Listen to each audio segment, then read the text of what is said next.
Namaste, everyone. I am Kira, and welcome. Welcome to a journey. Welcome to a moment that your heart has been calling out for, that you have arrived at, that you are ready to relax into. Because together we are expanding consciousness. Now, this is a very exciting episode for me because of a few reasons. Number one, because I'm sitting here breathing in this amazing air here at 12 Hummingbirds Retreat down in the Andes Mountains, where I'm blessed to live and be a custodian of all this incredible land. And number two, and really right next to it, I don't even think it's number two, because I'm here with you right now. Because we're diving into a sense of expansion, a sense of freedom that comes when we are finally able to understand the consciousness of sin or the concept of a sin and break free from it. Now, this is part two of a 4-part series. And so if you're catching this in real time, hey, welcome to part two. I hope you've been working with part one. If you have yet to discover part one, then I want you to go discover it as soon as you're done here. And it's okay to listen to this one first. It really is. Because what we're talking about at the end of the day is a freedom, a way to break free of the dogma that seeks to keep us trapped, to break free of the energy of believing that we are victims needing rescuers and abusers, and to invite our ignition into the depth of our teacher, healer, mentor being. Wow, that's a lot, and welcome. So let's bring our hands to our heart for a moment and just take a nice deep breath. Relaxing out with a smile, because when we exhale with a smile, we send a signal to the soul. I am here. I am ready. I am open. Guide me, right? And today it's so hot, I had to put my hair up for all of you guys because it is our summer down here in South America. And I really encourage you to come spend some really quality retreat time here at 12 Hummingbirds Retreat. And I'd love to assist you through that process. So right now, bringing a hand to your heart, let's get back to the topic at hand, which is this 4-part series about unraveling the consciousness of sin. And remembering that last week in episode 1, we were talking about why blocking another's path is in some ways the greatest spiritual crime, if you were to use those words, if that was to mean anything. So what does that really mean? I really, what does that mean? Well, what it means is that many years ago, and if you've been tracking with me on this series, you already know this, but many years ago, when Archangel Zadkiel was asked, talk to me about sin. Is there sin? What is sin?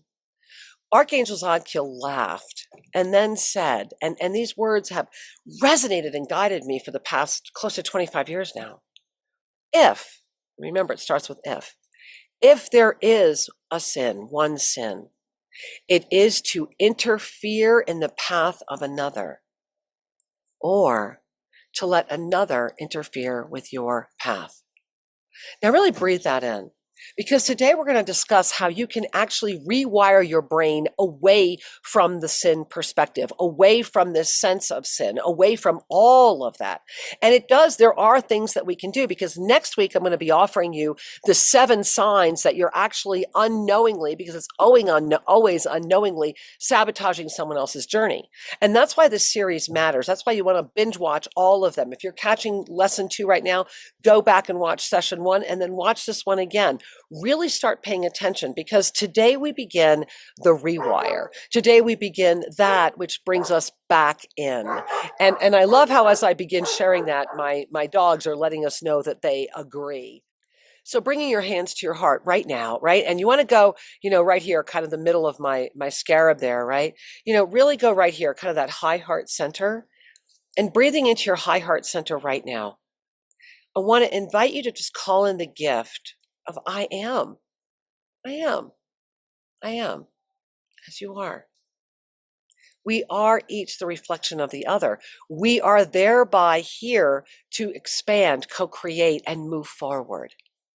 So with your hand on your heart right now, breathing in a deep Ave Sa breath. Let's go in with Ave. Exhaling with a smile. We begin to send a signal right here. And this is why this is so important. This is why hand to heart is so important, because the physical body is our first touchstone into this field of potentiality. And all these spheres of eternal time, all these wheels that are turning in this Venn diagram, in this moment right here, this is how we choose to create. This is the way we come in. We're working with this body of form. Now, when you're working with a body of form, and I want you to track with me for a minute because in order to rewire your brain, we need to go on like a little journey here. So I'm going to offer you a little story, a little gateway right now, right? So when we come here through the sacred sequence of incarnation, which is assessed through our ascended numerology, in this specific field of potentiality, carrying this specific type of a body, we are here right now to evolve. And this is why I have these tattoos, right? And emerge. I am emergence. As are you. Each one of us with each breath is emerging beyond where we have ever been before. Now, imagine that. We're emerging beyond where we have ever emerged before as far as our conscious awareness. And this is where the energies that would seek to come in and offer that, that grit for the pearl, right? That energy that says, okay, let's find and discover. Well, that's where dogma emerges. In my book 2013, Mayan Sunrise, one of my favorite chapters was chapter 9. And chapter 9 was all about how you are the new priest. And if you don't have that book, you really should go grab it. It's still on Kindle, 2013, Mayan Sunrise. That book was really important because it talked about what was happening to humanity, how we are evolving. When Shri and I had the honor of living among the Highland Maya for 7 years, to sit with them when they were crying during the 2012 period, asking why their work was being misrepresented, and sitting with people that didn't even speak Spanish and having to learn Cachiquel. And it was an extraordinary moment. And the reason I share it with you is because living among and feeling the heart and the soul of the release of their own dogma is the way that we all release this consciousness of sin. So let me take you on that journey a little deeper. One of the things when I was living in Guatemala is that Don Simeon, who was the elder that I was very, very blessed to train with for 7 years until the day he was killed, which was on his way to do ceremony with me. And when we would sit together, whenever you open a Mayan ceremony, and I do the same here, of course, at our authentic site, you open up with sugar. And you open it up because of the sweetness of life, because of the release of the dogma, the release of that which would seek to help you think that you are flawed. And so you always open up these ceremonies with sugar. And you pour a circle first on the ceremonial site to represent the cosmic egg creation. And then, and I used to love when he would do this, Don Simeon, the next thing you pour, so after you've poured the circle, you put in the cross of perfect balance, right? So you turn that circle into 4. And he would always make this little smile, and he would look up at me and go, nobody ever died on this cross. And it was really his wink at dogma. It was his wink at how we limit ourselves, how we call in this self-limitation. And that's really what sin is it not? It is a self-limitation based upon a perception that we are imperfect, that there is something flawed. And so how do we rewire from that when we all chose to be in this specific potentiality in a planetary thought body of fear? Now, this is why it's important to be watching all of my shows. Remember that this show, Expanding Consciousness, is a library.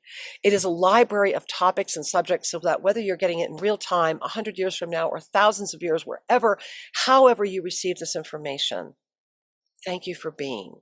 And thank you for saying yes to your consciousness evolving. So breathing that into where we are right now, living in a field, in a potentiality that's based upon fear. What we know is that if we're living in a potentiality of fear, fear is just the opposite of trust, and trust is love.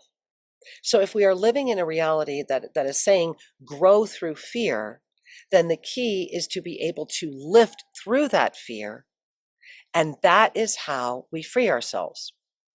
So taking that in, let's just put that down as one, okay, so blah, blah, blah, we're going to do that. We're going to free ourselves because of this fear.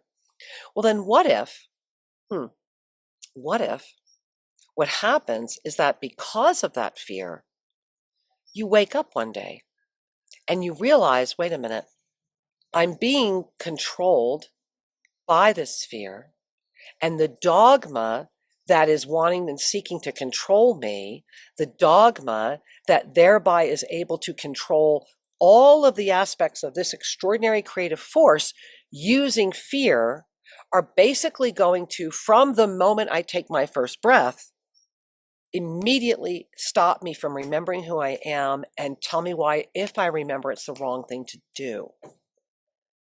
What does that mean? Well, it means that when we are born with original sin, when we are born with a sense of I am not good enough, when it is told to us that we are all victims and thereby others need to sacrifice, that's when we begin to feel less than. That's when the ultimate separation begins. This is the blessing of this day and age, of these beautiful crystalline children, of all of the beings that are coming in now, of those of you that are parents now. I'm truly a child of the 60s, but when we were, our children's children, all of you, there are enough of you that are awake and see this and that are free from this dogma, from this sin-based experience. And this is important to understand because right now, and this is I cannot say this enough. I'm putting neon lights on it, right? In my YouTube channel right here, please go watch the video on ultimate mind control, erase, erase, erase. Got that? Ultimate mind control, erase, erase, erase. Go watch it. Go watch it again. Because in order to break free, in order to rewire your brain, it first requires the recognition, and I mean that as re-cognition. It requires the recognition that you are a whole being. And that by accepting yourself as whole, by saying yes to the healing and the recognition and the smile that comes when you can look at yourself with love and say, thank you for the journey to you. No matter how horrific, how bad, how wonderful, how joyful, it doesn't matter. It's arriving into that moment of yes to you, of realizing, wait a minute, I am not a victim. Thereby, I don't need a rescuer. Thereby, I am no longer ever going to be abused. Because in order to be a victim, there must be an abuser. In order to have an abuser, there has to be a rescuer. It is an ever-repeating cycle. And frequently, all three of those energies we bring to ourselves, do we not? We become our own victim, rescuer, abuser because we have an outer shell telling us why we're flawed, and thereby it stimulates all those other practices, and thereby our brain becomes wired into that belief. Okay, let's breathe that one in. Now, for those of you that are going to say to me, are you telling me that, Jesus did not die for our sins? Are you telling me this? Are you telling me that? No, I'm not. What I'm saying is that and really sharing, and remember that it's not me sharing at all. It's that which flows through me that I am just honored to let speak, right? What is being shared is that every one of these beautiful, incredible dogmatic traditions is in front of you to help you wake up. That at the end of the day, and I have traveled the entire world, and I am honored and getting ready to travel more. And what I have learned in traveling the world and been invited into homes off the beaten track and spending time with people is that everyone wants the same thing. My eyes are your eyes. My heart is your heart. At the end of the day, we all want to be loved. We want to be with our family. We want to be happy. We want to be prosperous. And when we carry the essence of sin, it's like self-flagellation. And the key is that all of these beautiful dogmatic traditions at the end of the day all come down to the heart. But it's to remember this, the heart is just the beginning. It's not the end, it's the beginning. When we arrive at our heart, that is when we are able to open our divine galactic blueprint. That is when we rewire, because the physical body stabilizes in the trust of your fully present mastery. So how do we rewire? Well, I invited you earlier, go watch the Erase, Erase, Erase Ultimate Mind Control video, because rewiring your brain is something only you can do. However, it is important to be aware that there are many, and I mean many, especially if you look through the fields of potentialities right now, the convergence in this field of the energy that is really looking to take control of your brain is massive. And the gift of that is it causes your conscious awareness, which remember, we have collectively arrived at the highest place we've ever been. It doesn't mean that everybody's achieved it, but it's here. And so when you can be in your conscious awareness in multidimensional presence, the witness, witnessing the witnesser of this third dimensional space, then you begin to see, you begin to notice the power of a dogma that would have you believe in sin. While simultaneously, and I want this one in big, bold print with some underline, while simultaneously realizing that in that recognition, it does not automatically free the field of ramifications. Of course, there are actions and reactions and things that happen and have response. Of course, that's not being negated. However, what we are inviting is for you to say, okay, I get it. I am right now looking within. The energy of sin is something I would self-inflict upon myself. And if there is one sin, it is to interfere in the path of another, because that only comes from the ego. And next week, I'll be talking about that. I'm going to be giving you these 7 signs, and they're really important. As Archangel Zadkiel says, to interfere in the path of another or allow another to interfere with your path. That's the rewire. When we allow a dogma, when we allow a belief system, when we flagellate ourselves, we are interfering with our own path. And when we inflict our judgments on others, whether we know it or not, we're interfering with those.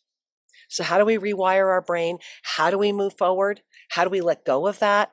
First of all, you go watch the erase video, because there are physical things you need to do that help with all of the technological influence that's happening around you. You keep watching this series. And the other thing you do is you bring that hand to your heart, take in that deep, beautiful cleansing breath. In this moment, I trust myself, knowing that I am safe. There is so much more to share. We have such an extraordinary journey ahead of us. Go back and watch the first video of this series. Watch this one again. If all 4 are out, binge watch them all. Join me at iamkira.net and know that I love you. You are the gift, and this is your moment. Many blessings. See you next Tuesday, and namaste.